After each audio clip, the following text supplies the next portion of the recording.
Bom, vamos seguir a nossa conversa a respeito das funções da linguagem. Nós já conversamos sobre três funções da linguagem. Você já sabe as características da função emotiva, da função referencial e da função conativa.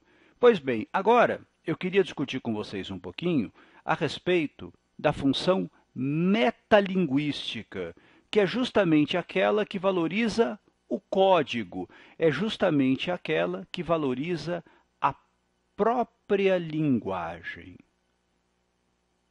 Bom, essa expressão função metalinguística remete a uma palavrinha que seria importante que você conhecesse, que você se familiarizasse com ela, que é justamente a expressão metalinguagem.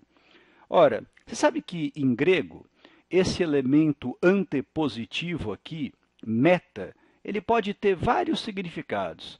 Ele pode significar além de, ele pode significar acima de, e ele pode significar, e esse sentido é o mais útil para a gente, reflexão sobre.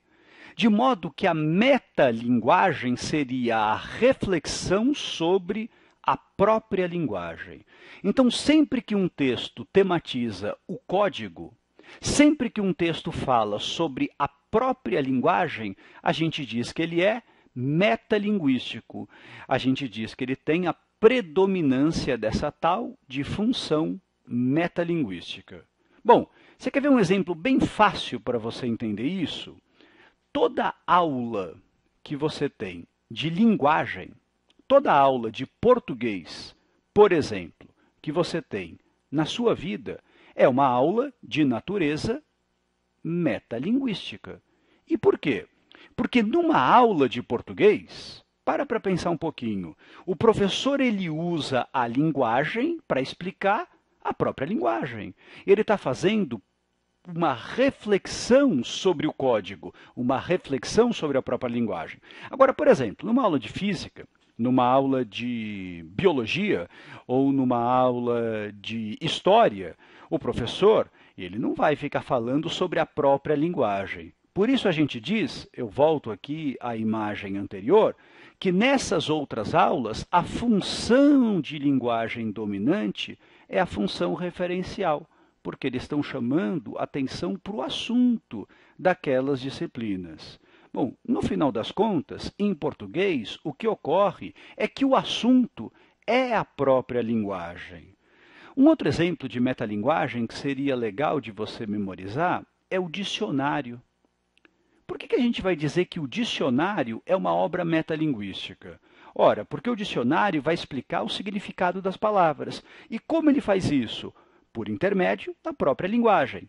É linguagem explicando a linguagem. É o código explicando o código. É a reflexão sobre a própria linguagem. E a gente pode até ampliar isso. Se você vê, por exemplo, um filme que fala sobre o próprio cinema, a gente pode dizer que isso é um caso de metalinguagem. Uma peça de teatro que fale sobre a arte dramática, metalinguagem. Um poema que fala sobre a poesia, metalinguagem. Um samba que fala sobre o próprio samba, metalinguagem. Você conhece uma canção do Dorival Caymmi chamada O Samba da Minha Terra? O refrão é famosíssimo, o Caymmi escreveu: quem não gosta de samba, bom sujeito não é. É ruim da cabeça ou é doente do pé. A gente pode dizer que é um samba metalinguístico. Posso até criar uma palavra nova. Posso falar que é um meta-samba. Da mesma forma que a gente pode falar em metacinema, em metaquadro, a gente pode falar em metapoema, em metarromance. Olha, é muito difícil na sua vida escolar que você não depare constantemente com textos que valorizam o próprio código. Sempre que isso acontecer, você já sabe, é um texto de função metalinguística. É um texto que valoriza essa tal de metalinguagem. Vamos lá? Temos uma questão para fazer a respeito disso.